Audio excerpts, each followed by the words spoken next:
দিদি আসবো? আসেন, কটা বাজে এখন? এই আসার সময় হলো। আসেন, বাসনগুলো মেজে আমায় উদ্ধার করেন। হ্যাঁ দিদি, বলছিলাম যে ট্রাফিক অনেক জ্যাম ছিল।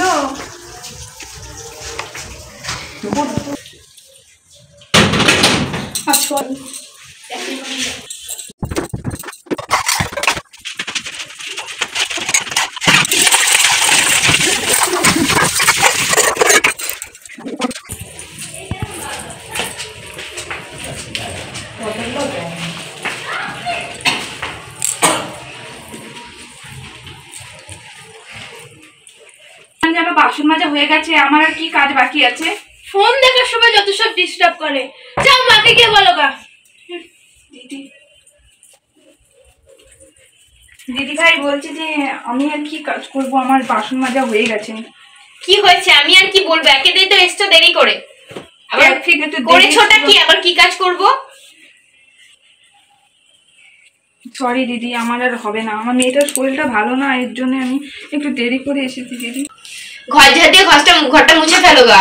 আর জামা কাপড়গুলো কেচে রোদে দিয়ে আসো। দয়া করে যাওয়ার সময় দরজাটা বন্ধ করে দিয়ে যাও, আসার সময় নক করে আসবে। দ্বিতীয় দিন দেরি করে আসলে ছাঁটাই করে দেবো। ঠিক আছে দিদি, আর দ্বিতীয় দিন বুঝে খাবে না।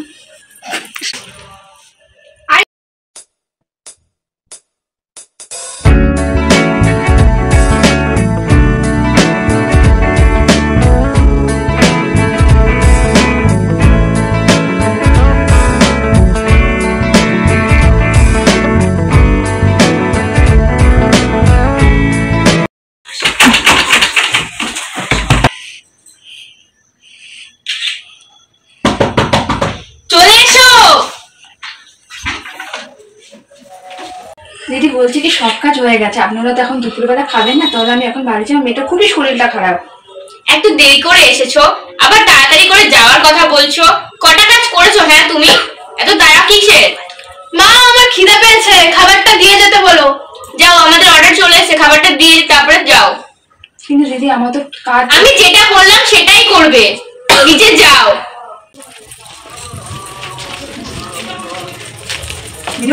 দিদি খাবার বেড়েছি, এসে পড়ো। দিদি খাবার বেড়েছি, এসে পড়ো। দিদি ভাই, দিদি ভাই, এতবার করে ডাকা হয়েছে নাকি? আসছি তো। প্রিন্সেস কোথায় গেলে তুমি? এসো খেয়ে যাও। এই তো আসছি।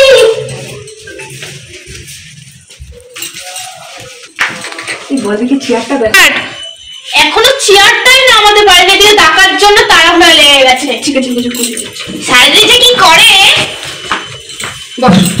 দেখলে ঘাসটা জ্বলে যায়।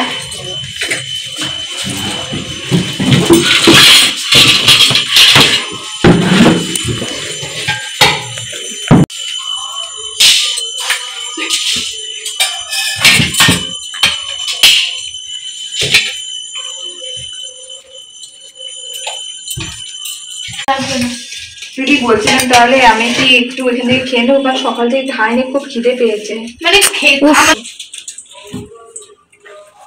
মানে আমাদের খাবারটাও কি সহ্য হয় না তোমার? ভালোই লাগে না খেতে। প্রিন্সেস, বাহ ভালোই করলে তুমি। খাও এখন তুমি বসে বসে একা একা।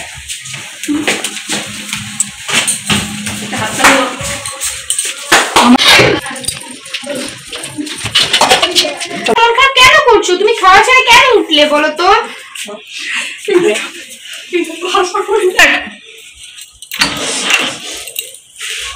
দিদি আমি অমন করে বলতে চাই না। দিদি বলছিলাম কি কিছু টাকা হবে, আমার মেয়েটার খুব শরীর খারাপ, ওকে ডাক্তার দেখাতে হবে। একটা রিপোর্ট আছে, রিপোর্টটা খুব, আমাকে যদি কিছু টাকা দিতে। শরীর খারাপ না আরো কিছু? তাহলে তোমার মেয়েকে নিয়ে পড়ে থাকো। এখনো মাস হচ্ছে, তুমি যে মাইন্ডের মাঝে ক তারিখ, এখনো 4 দিন বাকি আছে। তাহলে মেয়েকে নিয়ে পড়ে থাকো, আসতে হবে না কাজে।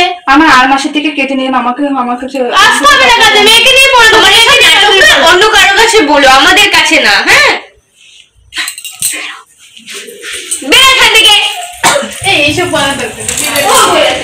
বেটু, আমার টাকা ছিল পার্সে, 2 দিন আগে রেখেছিলাম 3000 টাকা, কোথায় গেল? তুমি নিয়েছিলে না তো? তুমি মনে করো তুমি কি সত্যি নিয়েছিলে? আরে না বলছি তো। তাহলে কোথায় গেল আমার? ভালো করে খোঁজো না, তারপরে কি দেখছি আমি?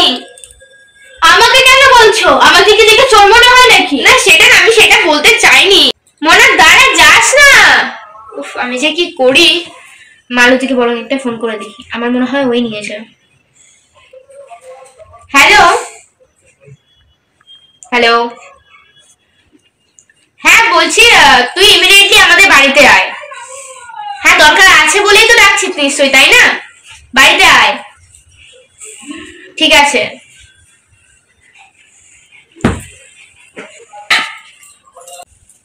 দিদি আপনি আমাকে ডেকেছেন? হ্যাঁ ডেকেছিলাম। তুমি কালকে আমার ঘর দাওয়ার গুছিয়েছো, জামা কাপড় কেচেছো, আমার 3000 টাকা ছিল পার্সে, তুমি দেখোনি? না মানে দিদি আমি কাপড় কাচার সময় আপনি 3000 টাকা আমি রেখেছি, কিন্তু কিন্তু কি? আপনারা কেউ বাড়িতে ছিলেন না তো তখন। কি হয়েছে? আমি টাকাটা নিই না দিদি। কে দিল টাকাটা? উধাও হয়ে গেল? ওটা কি কপ্পুর নাকি উবে যাবে? দিদি আমি এটা সরে গেলাম, আমি এসে না এতবার চলে বদনাম দেবেন, আমরা গরিব হতে পারি কিন্তু আমরা কোথায় গেল টাকাটা তাহলে, তুমি যদি না নিয়ে থাকো? এত কথাটা আমি শুনলাম, পুরো কথাটা শুনবেন তো, তারপরে আমি কি বলছি, টাকাটা কোথায়? কি কথা শুনবো তোমার? আমার ঘর দর কে হাত দেয়? ঘর তো আমি গুছাই, আপনারা কটা গুছান?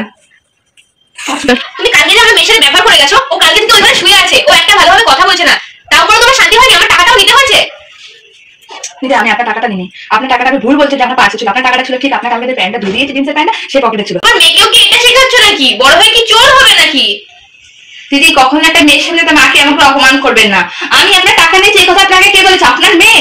আপনারা কি কম বলো? কালকে যখন তো চলে গেল, যখন নাইট ক্লাবে যখন চলে গেল, টাকাগুলো তো থুয়ে গেছিল, সেটা আপনাকে কে রেখেছে? বুঝি আমি রেখেছি। আমি আপনাকে একবার জিজ্ঞাসা করেন, নাইট ক্লাবে চলে গেছিলেন, বাড়ির সমস্ত কাজ করে আমি আছি, আপনাদের তো মুখ পাই না। ওখানে খাওয়ার চেয়েছিলেন না দিদি, সেটা আমার জন্য চাইনি, আমার এটুকুটা মেয়ের জন্য খাওয়ার চেয়েছি, সে জলের মধ্যে কাগজ হয়ে গেছে।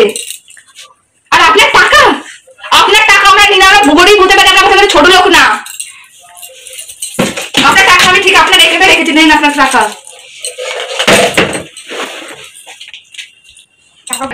মানে একটুখানি দেরি হয়েছে বলে আমাকে এত কথা শোনা, আমি কি কম কাজ করেছি? আমি তো সবই কাজ করে আপনাদেরকে খাবারটা বেড়ে দিয়েছি। আমার তো কাজ শেষ হতে 7টার দিকে, তখন 8টা বাজে আপনারা বলে খাবারটা সেল করতে, তখন আমি খাবারটা সেল করে মেয়েটাকে, অসুস্থ মেয়েটাকে বাড়িতে তুই এসেছি। কখনো আমাদেরকে নিচু চোখে দেখবেন না, আমরা এই পেটের জন্য কাজ করি, আমাদের বাচ্চার জন্য কাজ করি। আমার স্বামী আজকে বিদেশে, তার কোনো খোঁজ নেই, কিন্তু আজকে কিসের জন্য কাজটা করছি? পেটের জন্য। আপনাদের বাড়িতে তো আমি এমনি দিন রাত পড়ে থেকে কাজটা করছি না, আপনাদের মায়া যে আমাকে কাজটা করিয়েছেন, আমরা টাইমের বেশি আপনার সাথে আমি কাজ করি, তবুও আমাকে না ঝুল সবকিছু শুনতে হয়। এমনকি সেটা আমার সাথে একা হচ্ছে না, আমার মতো হাজার হাজার যারা কাজ করে মানুষের বাড়িতে, তাদের কাজের লোকের মতো সম্মান করা হয়, একটা মানুষ ভাবে কেউ দেখে না। আরে আমরাও মানুষ, আমাদের একটা প্রাণ আছে, আমরা কাজ করে ঠিক আমরা বাড়িতে যে বাচ্চা কাজে সংসার সামলাতে হয়, আপনাদের বাড়িতে গরুর মতো খেটে যে বাড়িতে আমাদেরকে কাজ করতে হয়, আমরাও মানুষ।